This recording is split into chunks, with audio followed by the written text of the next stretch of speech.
Yeah. Hello, everyone. Welcome to Welcome to the lecture tonight. So my name is Fei Wang. I'm a faculty member here at Syracuse Architecture. It's my honor to introduce my friend, also my colleague, and Yuyang Liu. And so Yuyang Liu is the founder and principal of Shanghai-based studio Atelier Liu Yuyang. Since founding Atelier Liu Yuyang in Shanghai in 2007, Liu has established the studio as a leading voice in architecture field, earning acclaim both within China and internationally. The studio is known for its diverse portfolio, which spans programmatic, industrial, and infrastructure projects to intricate architecture, landscape, and urban designs. Atelier Liu Yuyang is celebrated for its ability to craft unique architecture narratives, transcending projects into a poetic synthesis of place and purpose. Liu is a distinguished architect whose career embodies a unique blend of global perspective and local experience. His work has garnered significant attention in leading architecture publications, including A+U, Damas, Casabella, Detail, Wallpaper, and Architectural Record. His projects also have been featured in prominent regional design journals across East Asia, South America, Central and Eastern Europe. Liu has also made substantial contributions to architectural education through teaching roles at the University of Hong Kong and the University of Southern California and Tongji University, and most recently as a visiting critic at Syracuse Architecture. And he has lectured and conducted workshops at ETH Zurich, Politecnico Milano, Technical University of Berlin, National University of Singapore, Korean National University of Arts, Tonghai University, London Metropolitan University, as well as all major architecture schools in China. Balancing practice and academia, Liu has been invited as a curator, exhibition designer, and exhibitor for various leading exhibitions, including Venice Biennale and Shenzhen Biennale. Born in Taiwan and educated in the US, Liu earned his Master of Architecture degree from Harvard University Graduate School of Design and a BA in Urban Study and Planning from the University of California, San Diego. At Harvard, Liu conducted his thesis under the mentorship of Professor Rem Koolhaas and co-authored the groundbreaking publication Great Leap Forward in 2001, and seminal work exploring the urbanization of China's Pearl River Delta. Without further ado, please welcome Professor Yuyang Liu.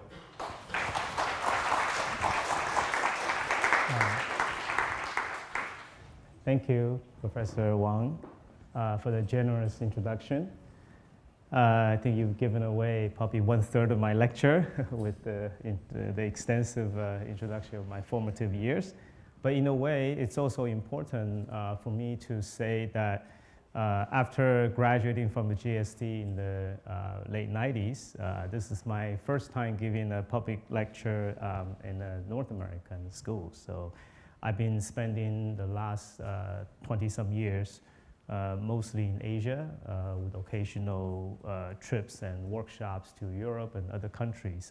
But coming back to the States, there's a special feeling for me. And of course, with the teaching this semester in Syracuse, I imagine a new stage also personally and professionally for me. So I very much look forward to working with my students and also to get to know everyone better. And hopefully through the lecture, you also get to know the works that I've done, the process and journey I've taken. So I start with my birth in Taiwan, Wang Fei had explained. But it's more than just a birthplace, it's the beginning of a journey. So 1984, I moved with my family to Southeast Asia. We spent about a year in a few countries around Singapore, Malaysia, Thailand. And in 85, we moved to California and spent a good number of years there. So here are two images that I think capture very well my formative years before I studied architecture. This is an image I took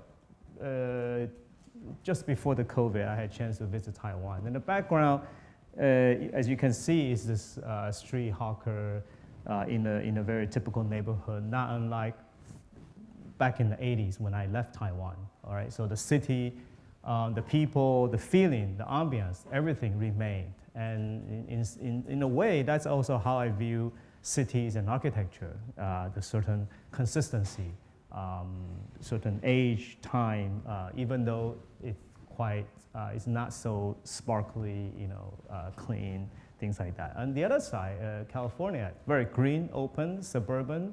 So it's a different kind of city. Landscape, a little bit artificial, but somehow they make my background.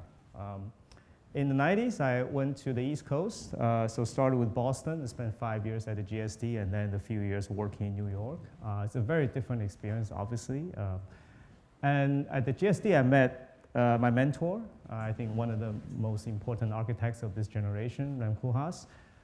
With him, I did the Great Leap Forward research about the Pearl River Delta. That's the southern part of China. At the time, it's a really completely new phenomenon. Sorry. Okay. Okay, thank you.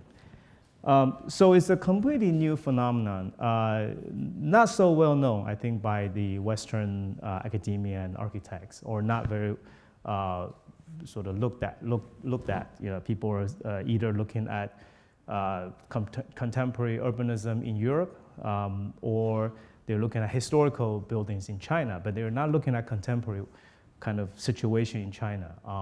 And this is just last weekend. I had a chance to go back to GSD for a quick visit.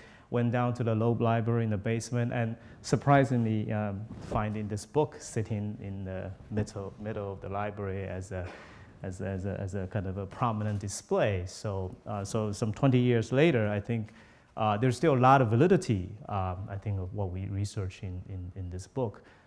So back in 1996, Shenzhen, it was my first time stepping onto the land of mainland China, and I was as astonished or as kind of perplexed as all my classmates from different parts of the world. You see high-rise next to farms, a situation like this. You see an Eiffel Tower half scale, next to a highway. You see an interior space with more than 7 different colors of lighting in a single interior space. You see 24-hour golf course. You see exploding mountain. So what do you make of all this? In the year after we finished our thesis research, so that was the year that Rem says he won't do any more design project, he would just do research. And in order to study with him, you have to do this research. So, but then the good thing is introduce me and our classmates to a whole new way of looking at things and whole new experience. For example, our thesis was then turned into an exhibition at the Documenta 10, titled Poetics and Politics. For those of you who might not be familiar with, it's one of the most important art exhibitions in the contemporary art world every 4 years. It's kind of Olympics of the contemporary art. And it takes place in the small medieval town called Kassel in Germany. So it's really the first time this kind of stuff got exposed to a Western audience. So this kind of exhibition space, the whole image and text of Pearl River Delta were exhibited in the space. And so really, I think raised a lot of curiosity, if not understanding of the place. And I think this quote, which is basically in the whole book of 800 pages, Rem contributed 2 pages of it, and of course we wrote the rest of the paragraph or the chapters. But I think still the most important message or the concept, came from these 2 pages, and one of which is here I'll read off. It says, "Emergence of the PRD, Pearl River Delta, with the suddenness of a comet and the present cloud of unknowing that creates a kind of stealth envelope around the PRD's existence and performance, are in themselves proof of the existence of parallel universe that utterly contradict the assumption that globalization equals global knowledge." I think for me, that was the moment where I decided, or I started thinking about practice in a different way and a different context, because up to then I was pretty much set on finding a good job in the US and then doing, good architecture, of course.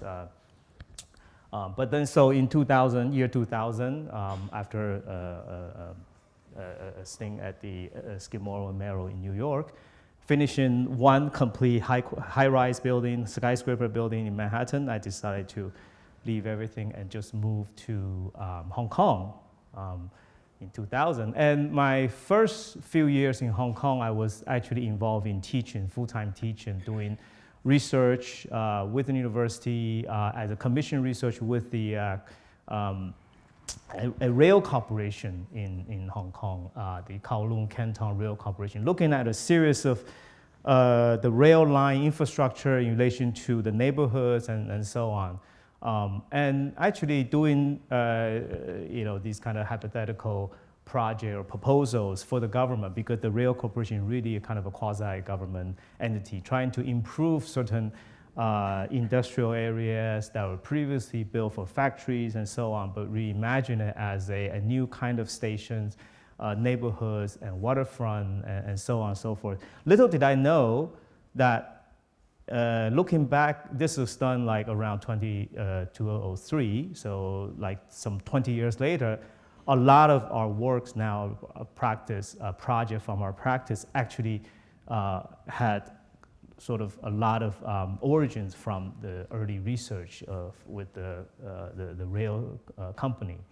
But then I wasn't happy just doing like kind of proposal for the government or for the rail company that not getting realized, because it's all kind of guidelines and policy and so on. So I wanted to look at something a lot more, a lot more raw and also a lot more real. So I looked again across the border at the Pearl River Delta region again, and these are one of those typical factory spaces in places like Dongguan, places that we had studied in our book. If you look at the book, there are lots of images like this.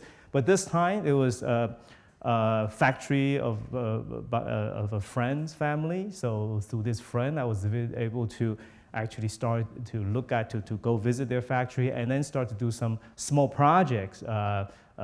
Pavilion for like kiosks for like the punch cards, so like the workers are going from the factories to the dorms. They need to go through these like punch card pavilions. So I was trying to do the layout. Then very quickly I was able to get the first commission, like to do a 5-story factory building. And I had no office. I had a few graduate students working with me. And then of course I had to work with also the local design institute, but really trying to get the kind of first experience, independent experience with the very direct kind of client and brief, with the project fee, a tenth of what people would charge in Hong Kong or in the US. Construction fee, again, like a level of like 1/5 of the regular construction fee. And then within a few years, at the end of my sort of time teaching, I taught 5 years in Hong Kong. I got another project, a warehouse at this time with the same client. And things like this I start to reflect. For example, this image, if you remember earlier, this image of like space with multiple colors. And if you look at the interior of this warehouse, also they're plastic manufacturer for plastic toys. So it started to, a simple shed like that start to bring a different kind of notion or different significance to me. It's not just design a building for the client, but it's also to kind of think behind what we create and what's the relationship we can create with other things like, for example, this is the storage within this warehouse of the plastic injection molds, heavy steel molds, each one 1/2 ton to a ton heavy. And then in terms of that kind of massing or the layout, it's almost like what we always study, what we used to study in architecture class, the Nolli plan, the kind of urban kind of density that came in a more organic way. Or if we look more from an urbanistic point of view, this situation of the urban village with the housing growing at the same time in a place like Shenzhen. And if you look at the ground level, then the small Italian hill towns and the local Shenzhen urban village, there's maybe more similarities than differences. that we as architects can begin to depict. So, and this is a time when I decide to pack up and move again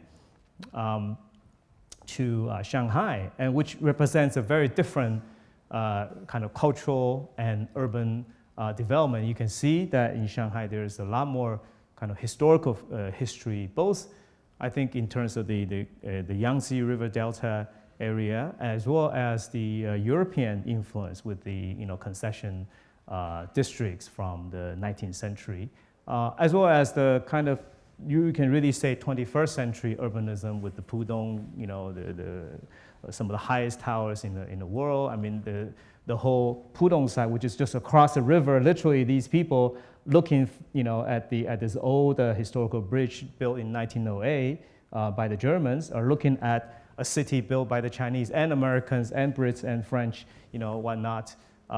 It started late 1990s. 1996 was like the first building broke ground, and this is image taken about 2007 when I arrived. You already have, really what is quite incredible in terms of the mass and density. So that's the kind of extreme situation in Shanghai. And my entry into that also is not a grand entry because I didn't have much connection or any connection in Shanghai. I don't have family there. And when I went there, I wasn't even like teaching. I just want to set up a practice, my wife and I, and we just get whatever we can. And luckily, we had a friend, a client from Hong Kong that was renovating a glass pavilion into a contemporary art museum as the first project into entry into the Shanghai. But it's right in the center of Shanghai, so it's highly visible. Everybody sort of immediately knew about the work, both the general public and the government. And also we were able to quickly get a series of other things, including a set of pedestrian kiosks in Nanjing Lu, which is the most vibrant historical kind of shopping streets next to the Bund. But the really reason to do things like this was actually most of the architects there were doing big projects at the time, and we were new and we were young, and so we take whatever we can. And the client also really they wanted something different, and they couldn't really find architects that were willing to take on things like this, small pavilions. So that became what started a sort of line of practice, and including this small Hutong house renovation in Beijing. So seemingly unrelated things then later became somehow kind of gel together as a way I look back into my practice. So again, this is a different context. Also in Shanghai, the kind of suburban context, you could say this could be anywhere, but in fact, most areas in Shanghai may actually look like this, not those historical areas. So that also became the context that we had to work in primarily. And so through small local invited competitions and commissions, we were able to get projects like this, a 3,000 square meter government environmental monitoring station, very much looking at the whole sort of kind of Jiangnan landscape, right? What was the landscape that could become development later? So this was a kind of a first building in that area. And pretty soon, within a couple of years, we're already getting fairly sizable project, like in this case, a R&D research center, looking at the entire area is about 200,000 square meter with like 20 lots altogether. But these 20 lots were actually already subdivided from a large development that would normally have been like huge buildings, right? So in this case, the district mayors had wanted a more sort of village-like R&D parks. So sometimes you do need clients or leader with really a different idea that wanted different things. So for the architects who have the chance to do something you want. So when we came in, the 4 quadrants had already been designed by I think 4 of the sort of top rising architects, 2 in Shanghai, 2 in Beijing. And at first, we were invited just to two of the lots as like a restaurant and a hotel and then some sports facility. But then during the process, there's these new requirements about energy center and things like that. So the project evolved, even the brief evolved, even as we're designing. So the result, we not only like revised the master plan, we also made it much more extensive, much bigger in terms of the kind of linearity and how it supports the other buildings. So this was the process. This is the built result in like about 3 years after that. And then now the left corner also had already been completely rebuilt. So this was within, I would say, about 5 years of our arrival in Shanghai. We're doing pretty large scale. This is about 100,000 square meter. Again, playing with the typology of village and housing of the high-rise, village and high-rise are two extreme different scales to create more kind of meaningful sort of smaller scale space for people who work here. And again, dealing with like large scale and smaller scale urban spaces. But these are all in the kind of new town area. This is in the Pudong, in the high-tech district. And then we look from the aerial view, you can kind of see the whole urban sprawl and all along this middle ring road. And of course, that was a time, this was in 2015, so this is about 7 years after we arrived. And I started to reflect on the situation where, we as architects, we are contributing to buildings. We try to do the best we can in terms of building. But then, what are we doing to the environment, to the city? Are we looking at different way of building? And this also happens to be about the time when the economy and the real estate in China start to shift around 2015. And so that's, there's also a government, like a central government policy about looking more at the existing building stocks rather than new building stocks. So everything sort of worked together in terms of the larger political movement, the urban and economic movement. And so if I kind of track my practice from as early as 2003 when I was still in Hong Kong, taking these kind of odd jobs of different clients, and to around the whole of 2010 to 2020, that when our office started to really build up a very diverse portfolio, to the last few years when we look much more specifically into the linear urban spaces, the waterfront, a lot more urban regeneration kind of projects.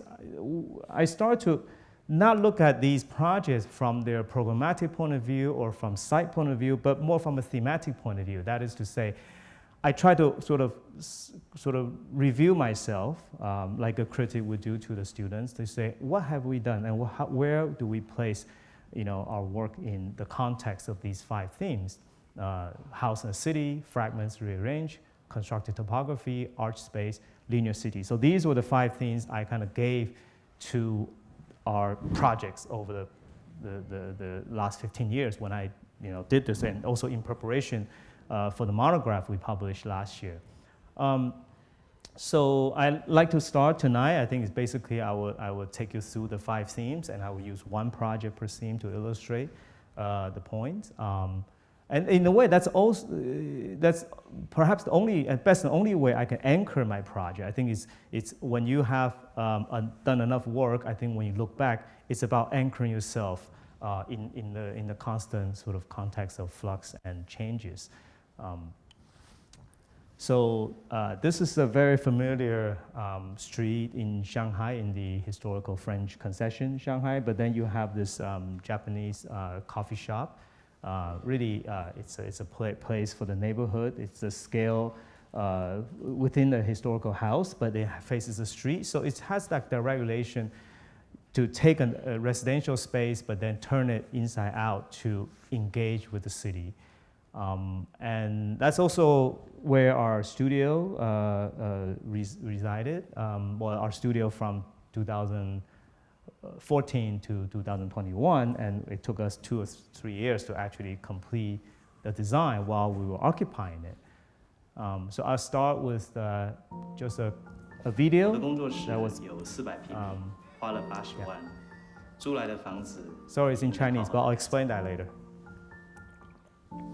会议室是原来的车库改造的，大门可以完全敞开。 So 这样子里面的空间 this is actually a 可以 video 正常 not 增加 for 1倍 architectural audience. It was actually 1楼是工作区和模 one 型 of the 区 most popular 我们没有前台 online 想造 platform 家的感觉。 in China that started around the same time, 2015, that 我们自己的院子 would 种树， sort of 因为 invite 周边 all 已经有 kind of 很多树了 interesting people, 为了 interesting 看树 spaces, 我们开了一扇 and 天窗。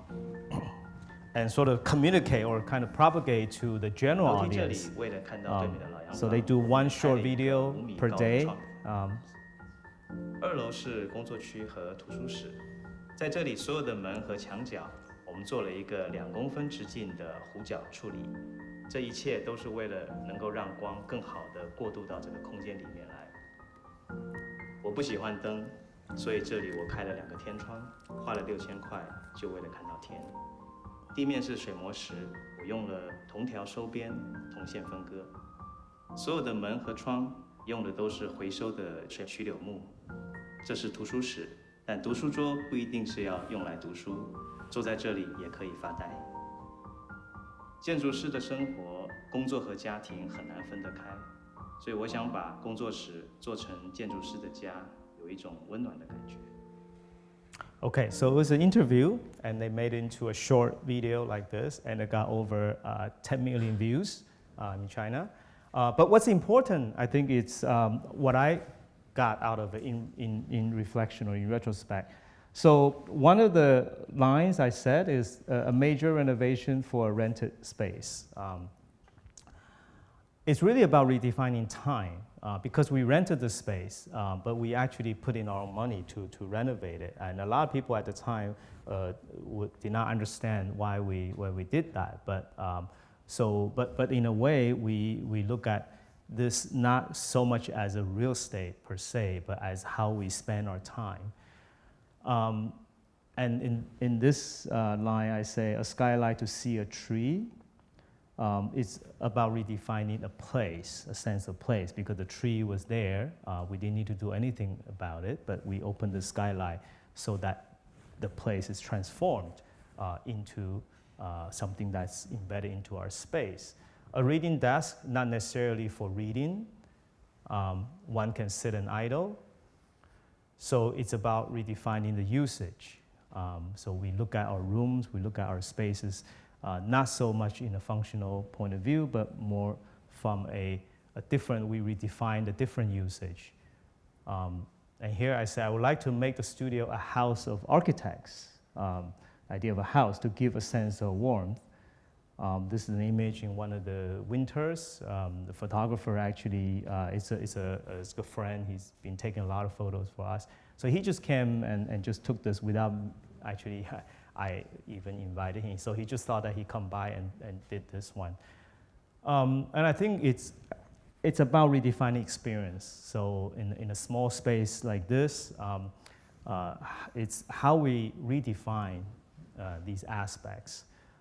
In 2021, we moved due to the high rent that they start to, like the market was like going through the roof, and the rent, our lease was up, so the landlord wanted to charge like double because we made the space so nice.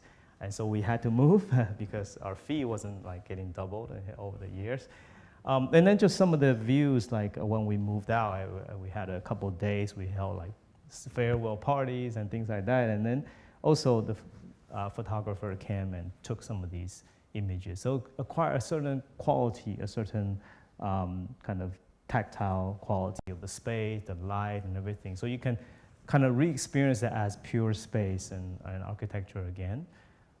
So skylight. So this is 8 years after we moved in. So the image is almost like the first image we show in the when we first moved in. This is a room. We had a library there. I took out the shelf, but we kept the window. Of course, the opening was made when we renovated it. the trees outside. That's the life that exists after us.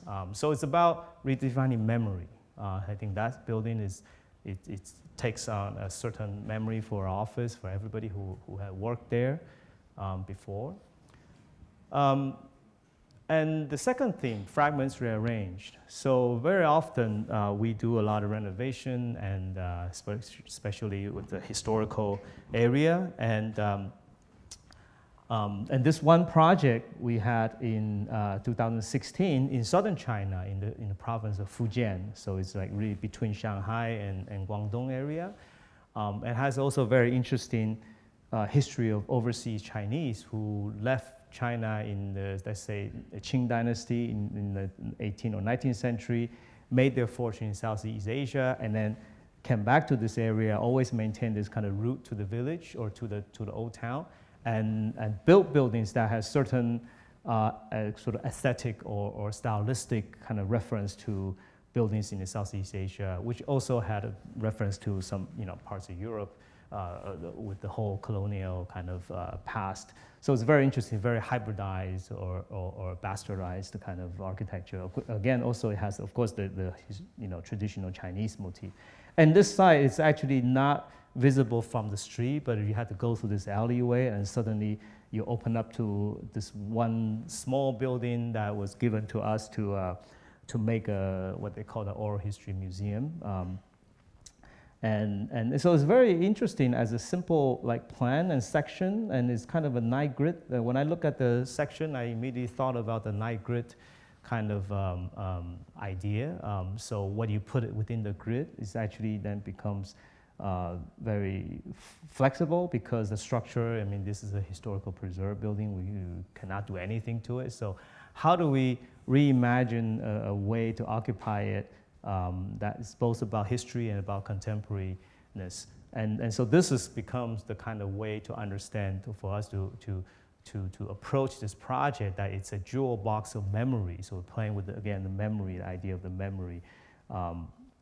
And so the night grid become 9 boxes of different programs, and each of which has a completely different, let's say, aesthetic or interior and material kind of treatment, but altogether they make this kind of jewel box of this house that was used to be occupied by a very wealthy overseas Chinese coming back, and he had 2 wives, and so this was for one of his concubines. And of course we have to think about the program. This was not given by the client. It was everything we discussed also with the business planner, with the tourism planner, in fact, in that area. So the idea started to emerge, first you create a cafe at the entrance, and then you create a oral history recording kiosk as this kind of standalone object. And then you do the projection of the whatever you record, the things you made, you can project the images. And then you have a library or a bookstore, and that which act as also kind of a cultural salon, you can have meetings. And you also deal with music, because there's a very traditional southern type of music in this area that could have these old musicians then come and play their traditional instruments. And you have a dining room, a place where people can come and have one sort of banquet of the most traditional cuisine. And you can have a Hall of Fame or a Hall of Fame for the people who came out of this area. So there are some great Chinese literatis and business people that came from this region. So you kind of show their faces. And so finally, the project actually, for various reasons, it wasn't executed as we designed, but it evolved into an exhibition, a huge exhibition for the entire kind of historical area. And this was one of the key sites for the exhibition. So you can see that sometimes we don't necessarily get to use building or architecture to make our statement, but we can use something much lighter, something like an exhibition which is temporary, and could explore some nice ideas. So we actually then went back to this space and started to put our design ideas as well as other sort of historical kind of renovation projects into this space. And we actually then managed to build one thing, which is the recording kiosk in here, and we got the people to come and actually record their stories. But in here, we were trying to use a very simple way to have this kind of 3D, the CNC cutting of the wood, just plywood, because you had to also just rely on volunteer students to make something like within a couple of days to make this happen, because it's a temporary exhibition. And I think most important thing is how the exhibition actually impacted or made the locals aware of its own history, because all the architects or consultants and tourism planners were actually from Shanghai. So it creates a very interesting dialogue how we, as outsiders, somehow can come in and bring a different perspective to the locals and allow them to reappreciate, reimagine their own history. So in a way, it's about the history kind of redefined. We're not doing the building just as a completely historical kind of renovation to what it was, because there's not much documentation about what it was, but we're using a different way of bringing out the history, that is to say, the oral history of the people. And the third thing is constructed topography. And in this case, the reflection about when we start to build quite large projects or infrastructure in the city, the impact it has on the environment. So this is a juxtaposition of a river in LA near my parents' place. In LA, it's a water drain, and the water actually is fairly clean. And then this is at the time a water drain in a canal in outside of Shanghai, and it's quite dirty. So this is such a strong contrast, and the local government also, of course, start to be concerned about the situation. So again, at that time, the awareness about environment, about land, about nature start to come in. And of course, we recall this image. We as researchers, took in the mid-90s in the Pearl River Delta, this kind of whole land or landscape being kind of reconfigured. And in this case, a landscape community park project that we did, I think for me to kind of relay these two in a span of 20 or 15 years or so, but take on a completely different approach to landscape. So I'll talk about this. This is called Waterfront ITEP Park. It's along a river that's part of the Suzhou Creek. Suzhou Creek is the kind of mother river of Shanghai. A small, not a very big river, but the upstream, you can see the site is on the left side next to the Hongqiao Airport. So from downtown, it's about an hour outside of downtown, in one of those generic spaces that has some industrial and transport kind of facilities since quite ancient time, actually. Since the beginning of Shanghai as a city, this place has been the kind of local distribution center. And the city, actually, the town actually grew pretty quickly, because before this were all village and farm areas. So over the last 15 years, it started to have this kind of generic housing. And this, I always say, it's very funny sort of signage, because the road says planning road, if you look at it in Chinese. For a long time, I thought that they named the road after planning or planning department, but it turns out it's like they didn't have a chance to come up with the proper name for the road, so they make a plaque just say planning road. And of course, later they changed. And this is the condition of the site. You have a kindergarten there, you have some new housing there, but then you also piles of these like rubbles.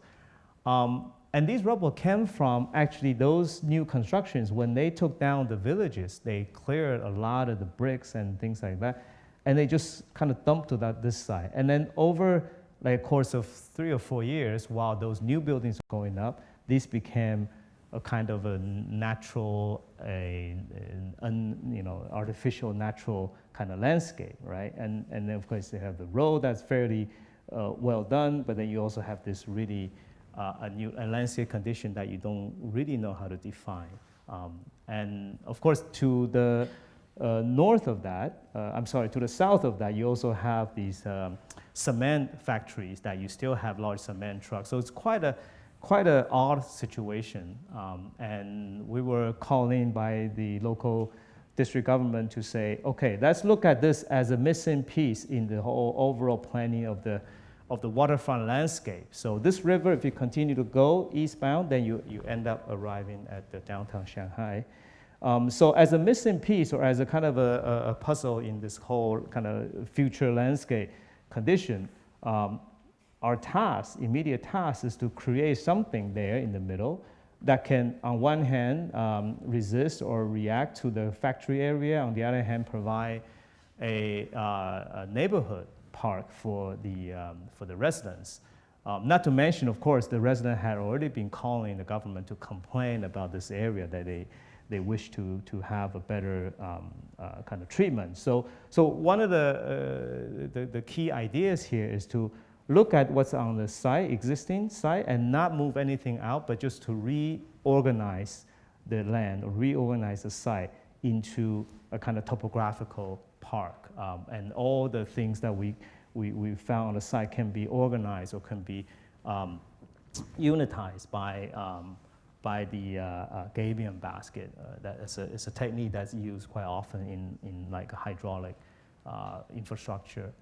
And also take on certain kind of monumental or prehistoric approach about how to place large objects onto the land. So here you can see almost like a kind of not unlike the Great Wall of China or like the Mayan kind of pyramids. You know, you have these large built-ups, and together with the kind of a land, topographical landforms.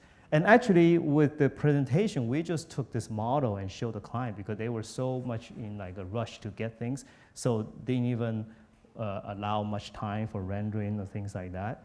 And also, we often very little budget, very quick, time spent. I think it's always better to go straight to the core idea.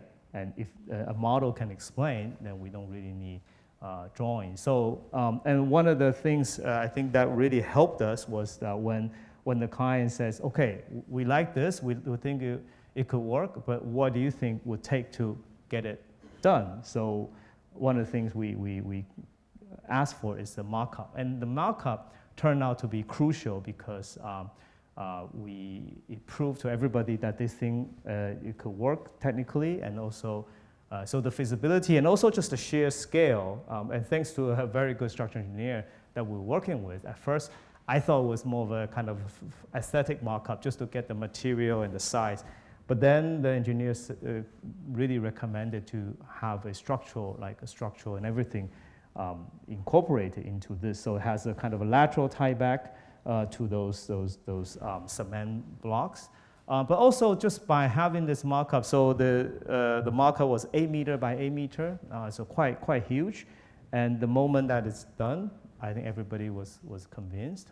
So this was the process when the land was being first cleared, and this is the thing that was being built. So this is we can see the mock-up being there. At the time, it took my son there, Max, to see the construction site. So this is the area view. You can see how the wall is about 200 meter long and 5 meter on one end, about 3 meter on the other end, as a tapering kind of object. So it contains about 40% of all the rubbles on the site, but also creates a wall to fend off any kind of disturbance from the cement. At the time, still a working cement factory, but eventually that was replaced because after this is done, the government saw how much improvement they had made, so it kind of expedited the process of moving those factories out to make the whole green area work. But also at the same time, we kept several of these kind of passages from one side of the park to the other side as an anticipation for the future. So it's not a completely cut off wall, but it has this kind of connection. And the connection also, because the structure of it is, if I explain the structure of that, it's a concrete kind of frame. So you then line up all all the gabion baskets along a certain horizontal datum line, and it also creates a structural stability with those inserted concrete frames and the passage below. So this is when it's completed, 1 year after it's completed, and when the grass and the trees are going up. And looking back to the neighborhood, and so this is first year, so the tree were not very well, big.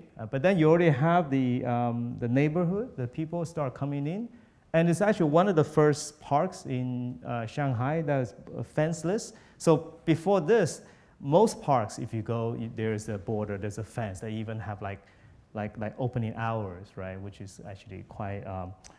These days, I think people start to really not really going for the parks with fence. But then starting from this time onward, I think people start to realize that the parks need to be open to community, open at all time. It's a change in mentality for the government, to the management, or the people of the park.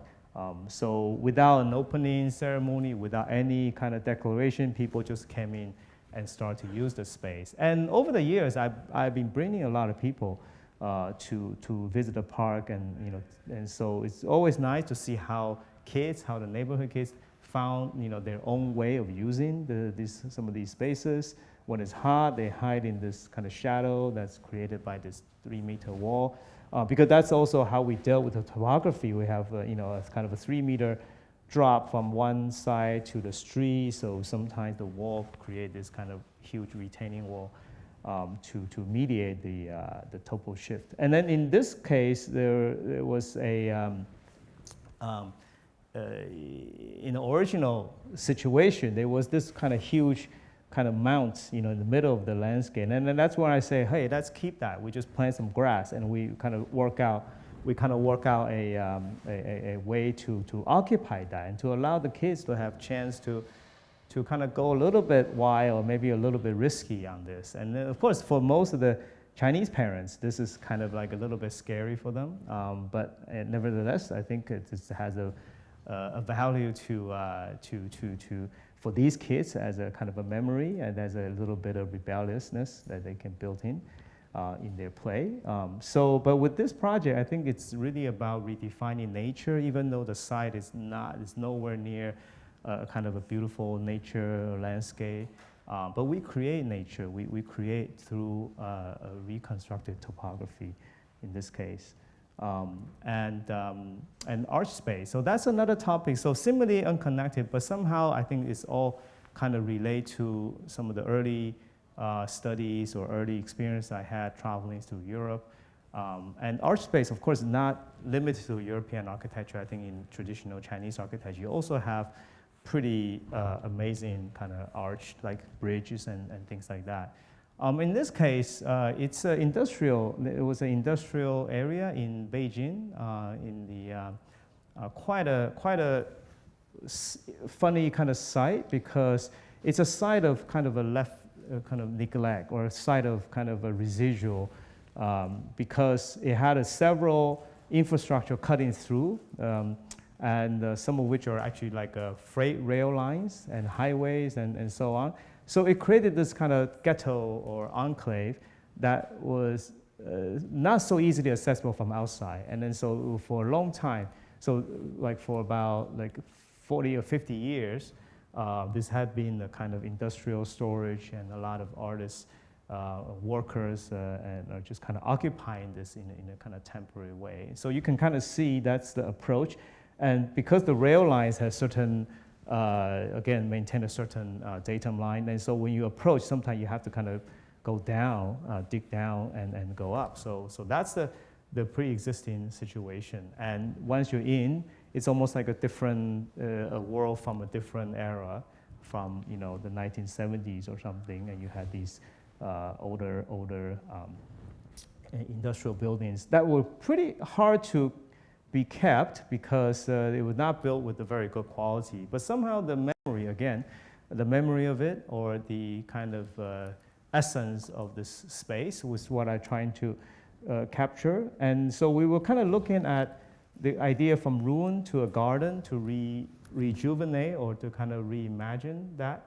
And we were looking at sources of like music and literature and a certain way of departing, or let's say to generate a new way of looking at the space. So some example of the kind of bionic architecture of the early Kupima block, and also with a very direct reference to a train station. Okay, so that's when I thought we found something that we can redefine the reality of the space, because they had the train station, the train lines and things like that. So why don't we imagine a space that's more like a train station?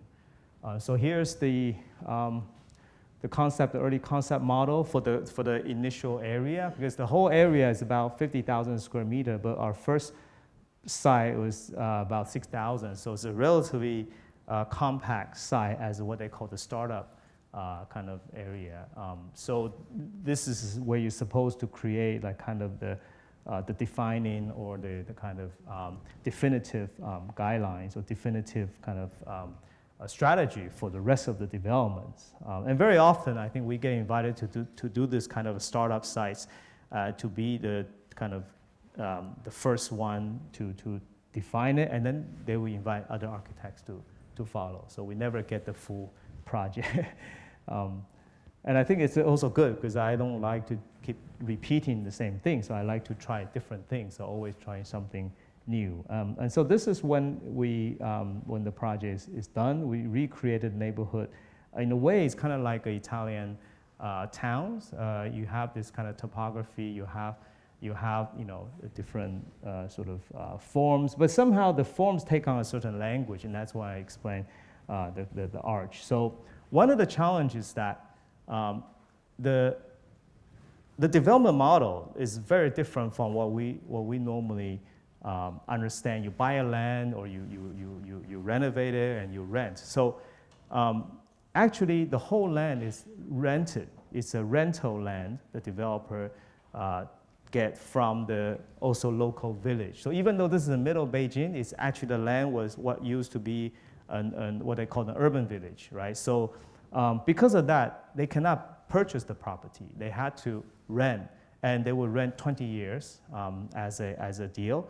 And then the math they work out is that you spend 1 year, develop, construct, and finish, and you have the 19 years to collect your rent as a return. So the return will work only if you can move quickly. And of course, a lot of times because policy change and things like that, the market changes. So usually the first set of buildings had to kind of go really, really quickly. So we were working with some incredible deadlines.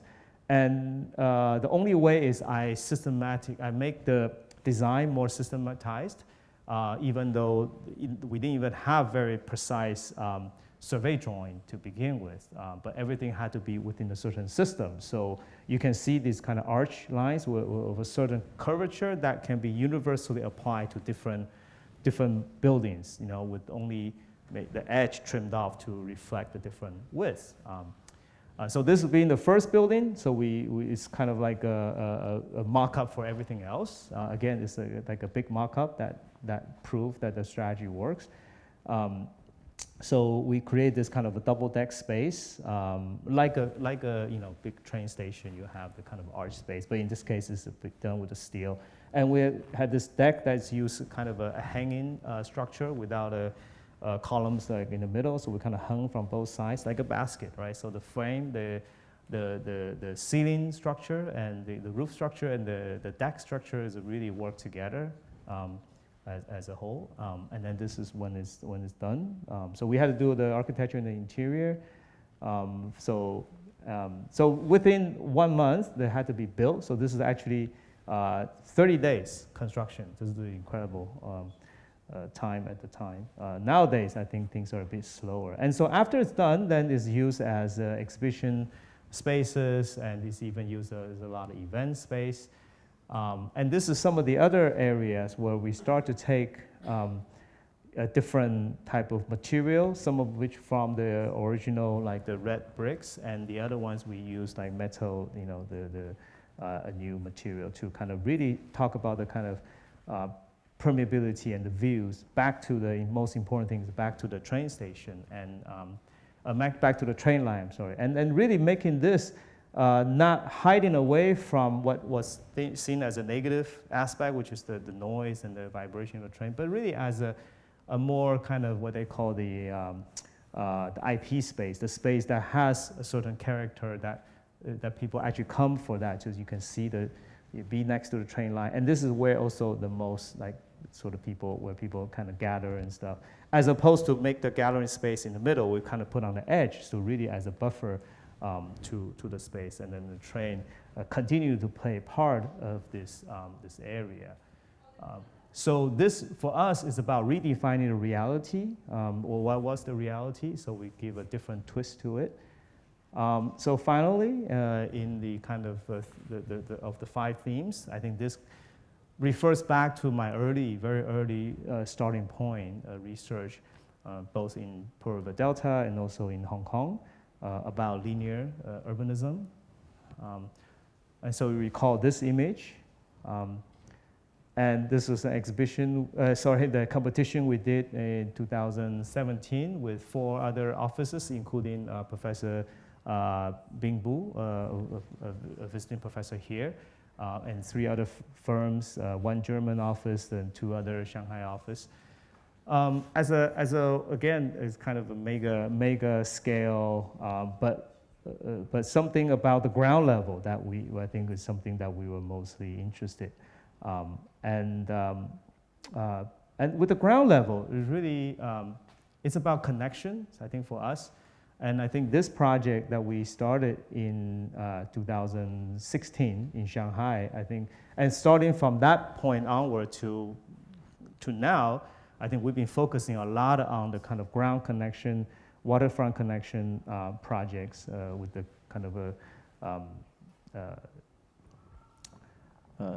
together with a lot of urban regeneration projects. So this is the Huangpu River eastbound waterfront, spent over 3 years, but actually covering quite a bit of the stretch of the bund. So it's part of a larger effort from the Shanghai government around that time to make both east side and west side completely publicly accessible. So altogether about 22 kilometers on each side.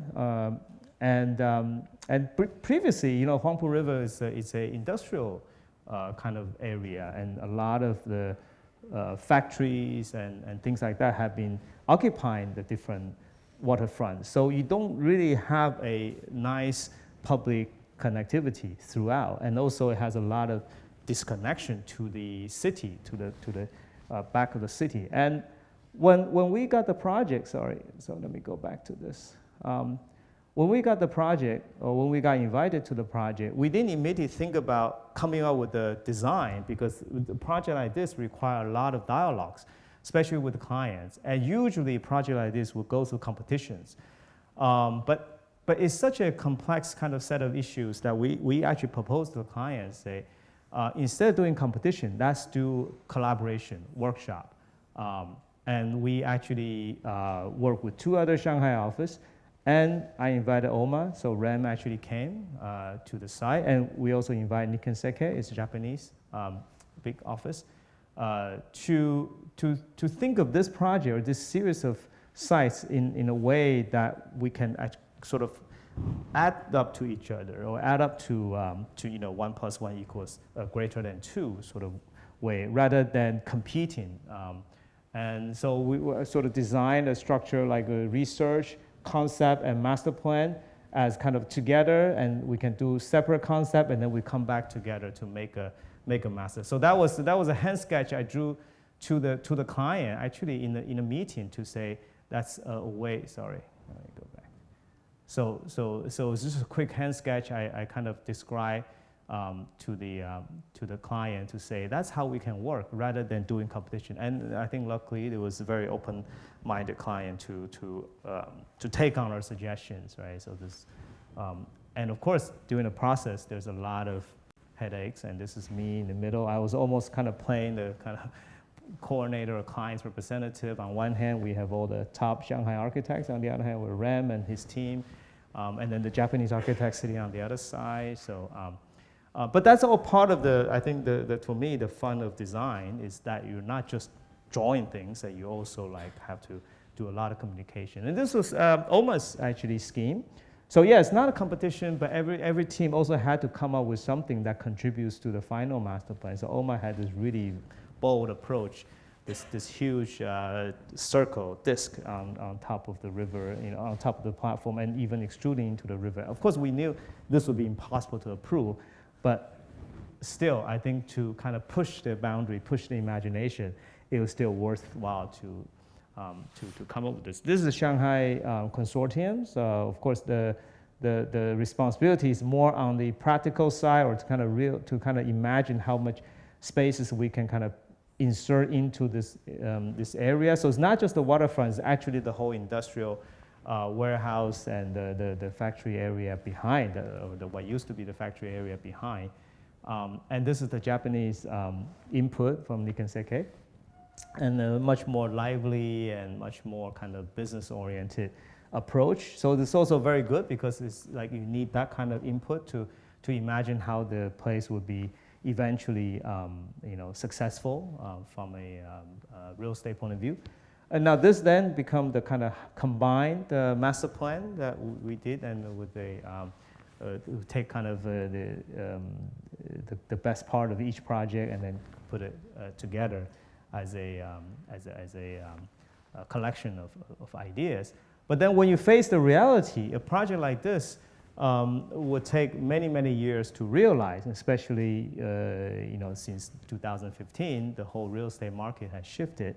But what was needed also is to very quickly get this kind of public connection to happen. So you can see in one of the northern part of this, there's a river that cuts through, and so for people to kind of walk through, they had to go back to the roads and they had to kind of turn around. So it's a situation like this that we, as one of the many teams working along the 22-kilometer, had to resolve. So this is a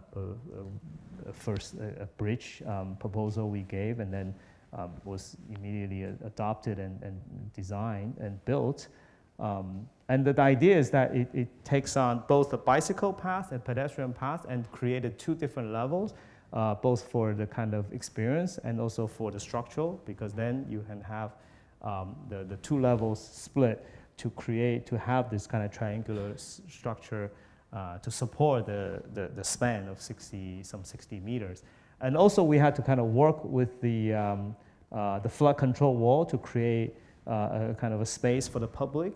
So these are all taking existing situation. And this is then the main stretch about 1 kilometer long of the waterfront that needed like a more immediate proposal to design. So that fell onto our office responsibility to kind of look at this whole like 900 meter plus areas as what we call the three tiers, the low, the middle, and the high. The low being like the closest to the waterfront, the mid being like where people can walk, and also it contains the flood control wall at the middle section, and the high being a kind of elevated path for bicycles and also for people who are connecting north-south area. So the three-tier level required then a lot of this kind of working of the topo and working of the ramps and things like that. So the idea of the ramps become the sort of idea, the big idea to kind of create certain landmarks or sort of circulation landmarks onto this site. So this is during the construction. So this deck is not supposed to be demolished or do anything, because it actually has a historical status. So you cannot dig down, you can only build on top. And there is this kind of old conveyor belt area that we wanted to reconstruct or renovate into. So it was conveyor belt for the goods, and then we reconnected as a conveyor belt for people. So that's one of the spiral ramps that we built, and this is another kind of split to allow a different kind of experienced through this original structure. And so all this is a kind of reinforcement of the original structure, but somehow we just let the reinforcement be the aesthetic itself, the metal play and then the concrete reinforcement. But then below, we also need to do this structural kind of bracing, so that creates its own kind of space and aesthetics. And I think for the normal citizens, what's most important part is, when they walk on this, what do they get? So after a lot of negotiation, actually with the water department, because the water department had wanted to push everything behind the retaining wall. They didn't want to, or behind the flood control wall. They didn't want any landscape outside the flood control wall. But this is where you really have to, communicate and fight. Sometimes you have to bring in the leader and let the leader make the certain negotiation or certain sort of arbitration, between you and the different departments, and we, create or kept these huge lifts, and then so of course as designer, I think some of the most rewarding aspects is not just like when it get published or things like that, but really when people start to come in a more impromptu ways to kind of use the space, both during the certain festivity or during the normal time. People can just rest in this area. So we create this kind of modular kind of landscape pieces that can sort of very simple language and logic. We can kind of fill up the entire length of it, but with a certain variety. So it's not like just the same, repeated. And then the experience on the upper level, where we can kind of relate back to the huge lifts as a future kind of connection. So this is original, one of the original kind of structure that we actually didn't need to be kept, because this one actually didn't have the historical status. So, but we also thought that somehow we don't need to differentiate, because all history can be good history. So we just kept the structure, but a simple technique of repainting the inside, we really transform and create a certain space and view back to the waterfront, back to the city on the other side, and allow the bicycle and the pedestrians to really experience almost traveling through time, if you will. And some of these are unintended use, right? These people come in. While this is the last part of the project, the already people came here and do like fishing, and so things like that I think was pretty cool. And then, certain moment, you have like a snow day. And again, the same photographer that went to our studio to take that shot, he also came, again, without my prompting, he just came and got this. So here you can see it's really a working of, let's say several architects. So we were doing this waterfront, and another architect, this house, was working on the silo building up that escalator up to the rooftop. So that was the site for one of the major urban exhibition in 2018. And so we had done this master plan together, and then we separated into doing two different parts of the project. And the whole process was quite quick, that it's not so much like we had a chance to continue to dialogue with one another, but somehow I think the understanding that was built up from the initial master plan carried forward to the final outcome. Of course, here I left a big space for Ram to put his big circle, of course. So we're still like maybe hoping that one day there's real movement on the on this area, that things could be different. And so as the last piece of this project, then there is this this part that's really quite a complicated situation with a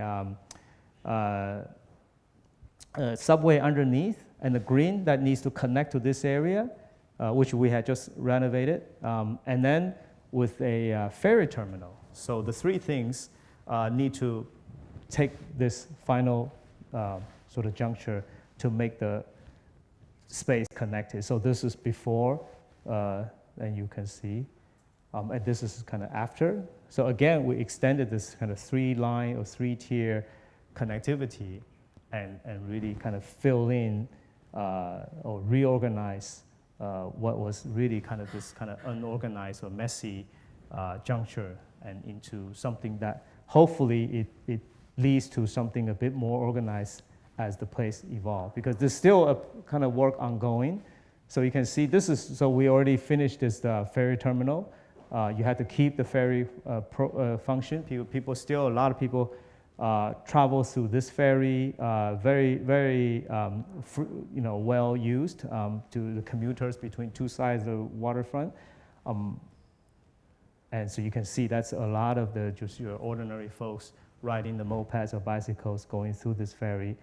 So what we want to create is that it's an experience that I think that transcends just a normal kind of, what was past is just a ferry building, but here it becomes a kind of ferry infrastructure that work with the landscape, work with the city beyond. And then on top of which we have this lightweight pavilion for the bicycle, for the citizens as a, it's kind of iconic or as a kind of visual element that somehow come from something else. This idea was a cloud or something that doesn't have to necessarily be from this area, but something that really adds to the urban landscape. So this is an area view. So you can see there's a lot of construction there because the underground subway was being done, and now the subway was done. So now they are ready to kind of rework the above ground area that we're talking about.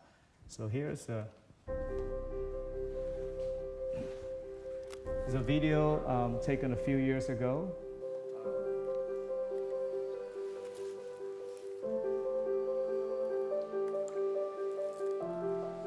I think, yeah, over several years to see the changes through time.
Okay, so how are we doing with time? two other projects, one of which is much more recent, and I don't have to also do too much of a detailed explanation. But I think well, I'll just go through quickly. It's a linear site of what was formerly a rail station, rail line. Again, a freight rail, but in this case, it's like a direct north-south linear site. So again, very extreme situation. Sometimes we always get this. Somehow we always get this very extreme and very difficult situation. And when we got to the site, there's no trace of the rail by any means, because that had already been taken out some 20 years ago and had been replaced with like a farmer's market as a transitional program for 20 years. So, and when we got it, it was like a car park, okay, for the neighborhood nearby. And the whole idea is about stitching the different neighborhoods along the two sides, because a complete cutoff, like a scar into the city. And you can see that's the was what we put when we put our kind of scheme onto the original site context. So the site, both sides of it has been very well-known neighborhoods as the first workers' housing community in whole China. This is in Shanghai. So in 1950, the Chinese government had started this kind of workers' housing initiative. So they built as the first example all around here. So of course, over the years, it built up, right? And then later it became, there's some commercial developments, some schools and things like that. So it's a very mature neighborhood. And the first idea is to how to build within that. That is not a park, not a building, but something of a hybrid. So that was the idea, and something that grows from it and that creates multi-level spaces. So those were the kind of first sketch that I had with the district mayor just right at his office. So we kind of brainstorm ideas, and then within a few days, we're already like moving into the kind of design concept model and things like that. And then working with like different levels. So the idea maybe that do you have cars below, like you have car parks or whatever. And then play with the different level. How do you negotiate with the ground on the sides? But eventually, I think with the consensus side, let's not do car parks or any car-related program beneath, but just we can actually minimize the height, but do it like an exhibition space. So this is my associate that working on the coordinating with different departments at the time. When we started to do the design development. So you can see I put the dates on, so you can see how quickly things move. This is within a matter of weeks and months that we're already, from the first discussion, from the sketch, within 90 days, we're already doing the piling on the ground. That's how fast people can make decisions and how fast people can mobilize when everything is moving the right direction. So this was the early model, like in the concept stage, and this was built result less than 1 year later. The only difference is that we had reserved like some structural capacity to extend into the building next to it, but because of course there's still regulation and we didn't get the collaboration from the neighboring buildings, so we kept within. But everything else is pretty much as we had imagined. So this kind of multi-level part garden, part building spaces with some of the kind of original ground for landscaping. Below, we did the exhibition, the first one of the again the urban arts exhibition. So I was also the curator for this part. So we look at all the linear kind of parks example from around the world. And so these are different parts of the, along the line. We also have the exhibitors come in as the first wave of users. We work with some landscape architect to do like a temporary landscape on this. We also work with the university. There is a community university next to it, so we create this kind of open space with the university. A small basketball court, so this is really kind of a out of nowhere idea from the district mayor, but they said, hey, why not? Let's put a basketball court here. Was a little bit of half sunken level. And it became one of the most popular spaces among the people in the neighborhood. And a part where you have some remaining walls from when it was still a market. So there's an artist that came and did this kind of lighting installation. So we made this bridge continue on for about 1 kilometer long, and happens to also have this like access to one of the largest shopping mall in that district with the dome and with the kind of a neoclassical looking, postmodern looking tower. So this is during the construction. You can see within a few months that it got built up. Also have this part that faces or adjacent to an elementary school. And one of the best part is like how the parents or grandparents, when they drop off the kids, they can actually stand here and watch the kids as they pick up or drop off. So the different level created that possibility. And some kind of outdoor temporary exhibition space, again, with the landscape installation.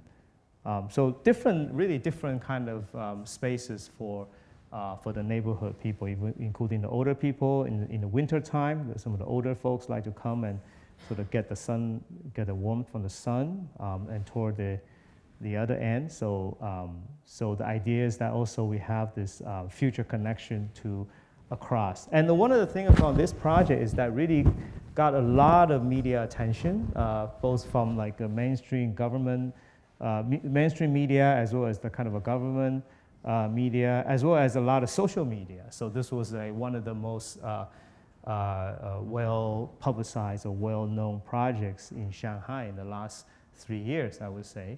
And it's a lot of like, but also, of course, it's not just the online, but offline. We held a lot of public art installation, both like a kind of organized by different entity, including us as architect. We actually managed to host one event working with the Lego people to do what they call a Lego camp, right? So the kids will come and on a weekend, and that kind of built what they imagine as a kind of a linear park. So I think with this project, what we again reflect upon it when we finish. What have we provided? We provide a place for the elders to visit. We provide a space for the kids to play.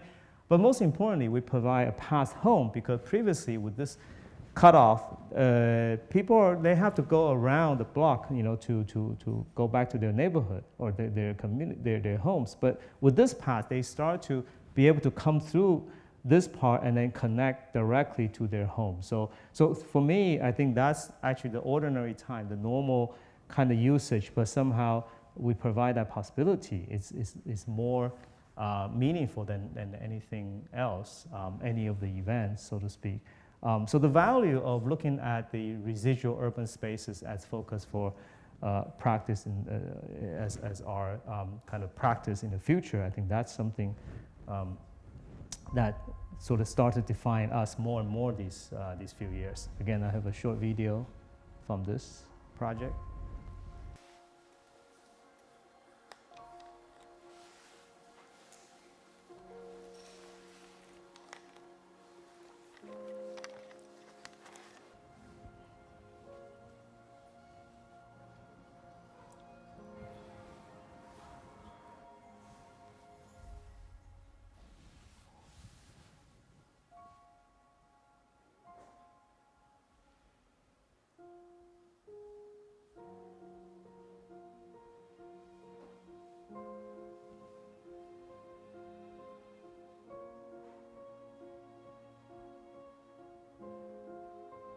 So it's been nicknamed the High Line of Shanghai. And a lot of people ask, like, so why you do this elevated thing since they didn't have an elevated rail line? Of course, we say, no, the High Line is a convenient name for people to understand because the New York High Line is so famous. But really, it's very much about the spaces in Shanghai, the kind of sensibility about working within very tight spatial constraints, working with this very fast timeline. The Highline took, 10 years from beginning to completion, but this took like 10 months. So all those are our constraints or could be our advantage. So I think what we created at the end is very much a Shanghai's version or Shanghai's own answer to this kind of urban conditions. So the regeneration strategy and design of linear urban spaces as something that we begin to engage a lot more, and it's a way for us to redefine the community. All right. I think with that, maybe I can end here. It's 7 o'clock. So thank you for your patience, and I guess I welcome any questions or comments. Yeah.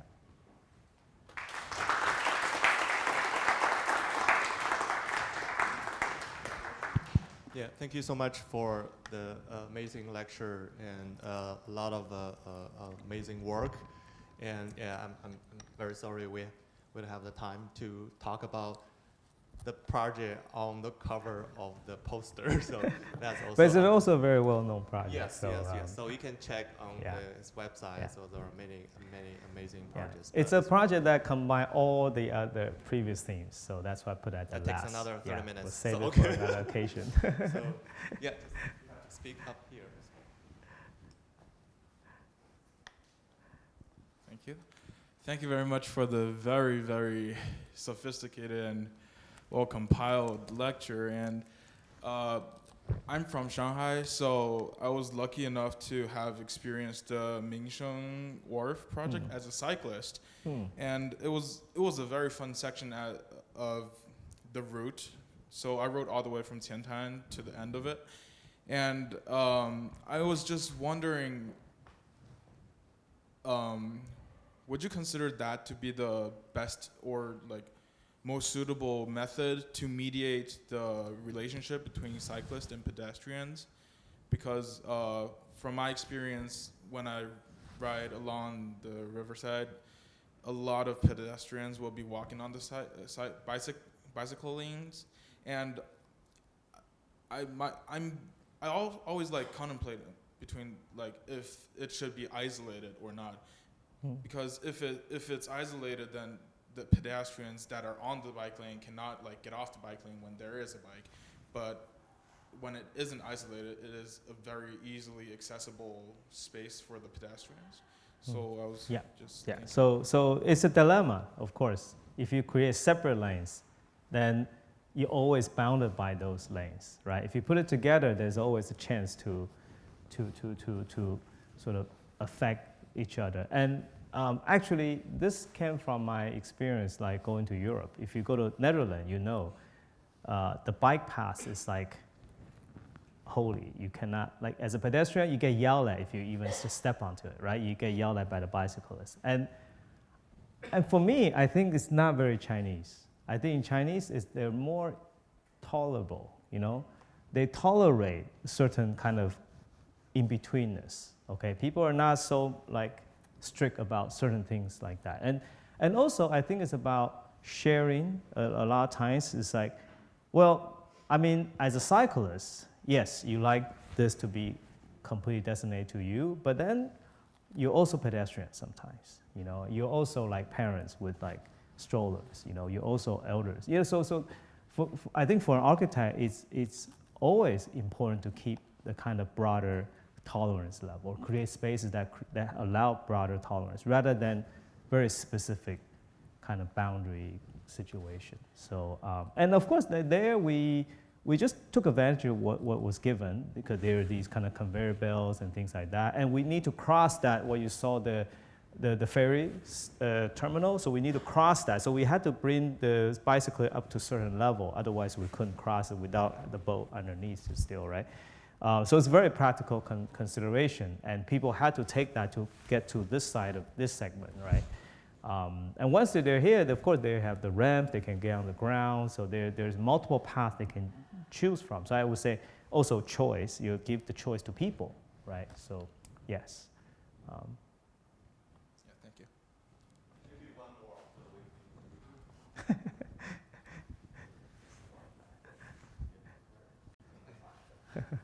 I'm happy to answer as many as you want. Yeah. Okay. Yeah, thank you so much.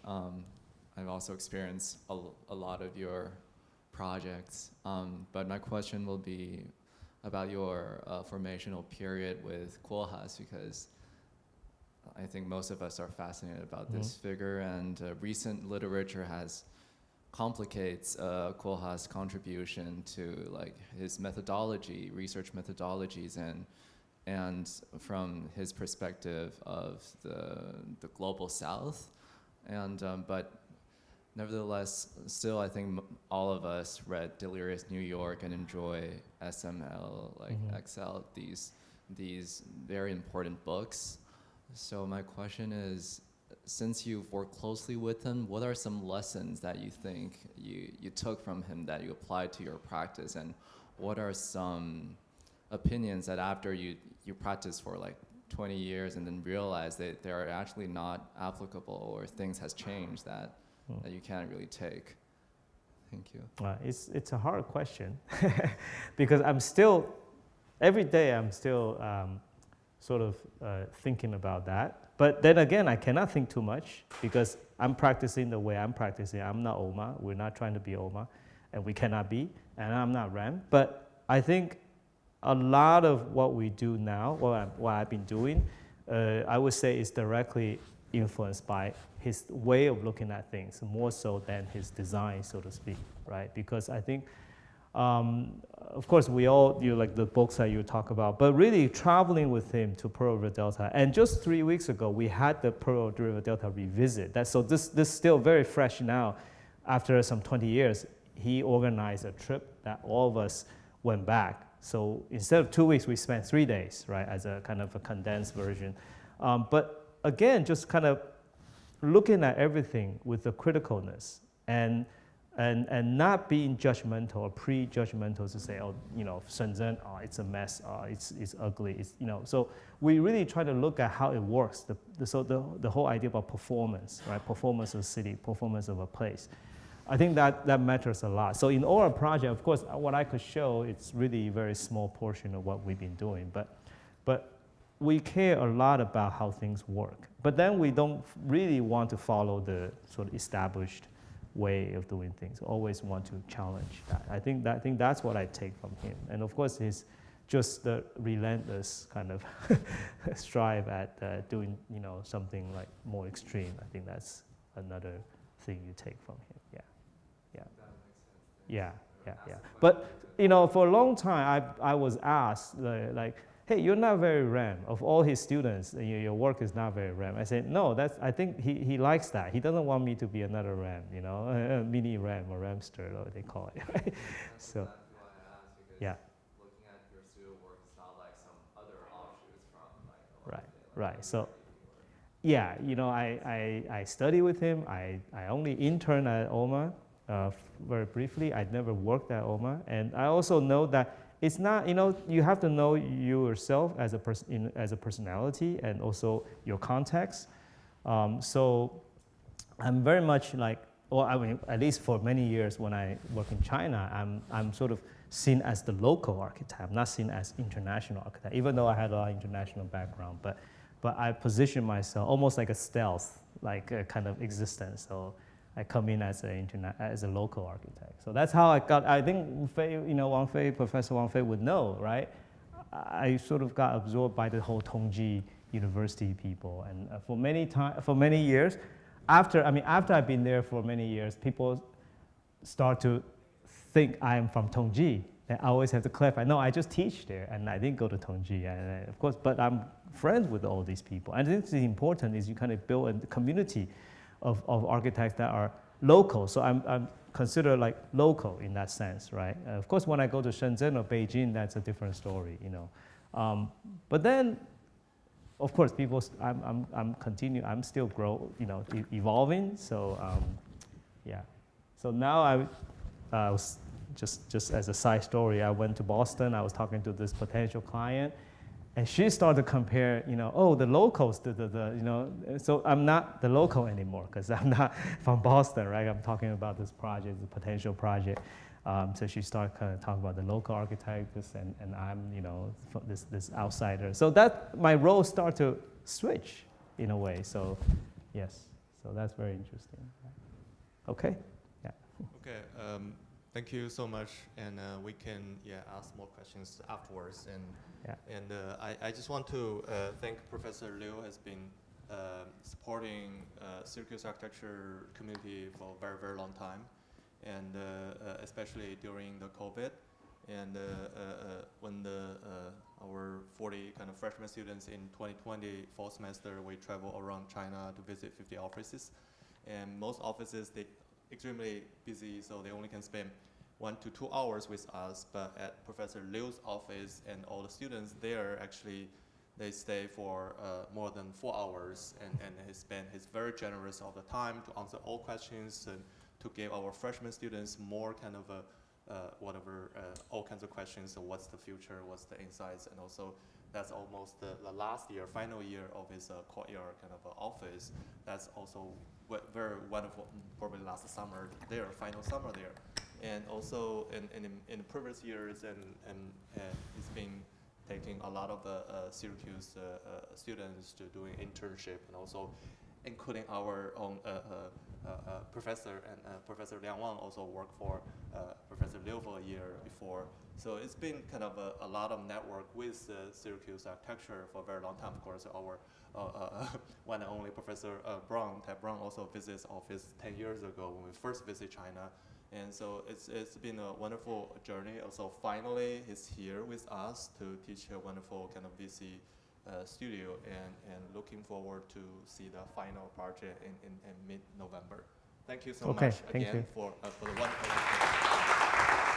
Thanks for coming.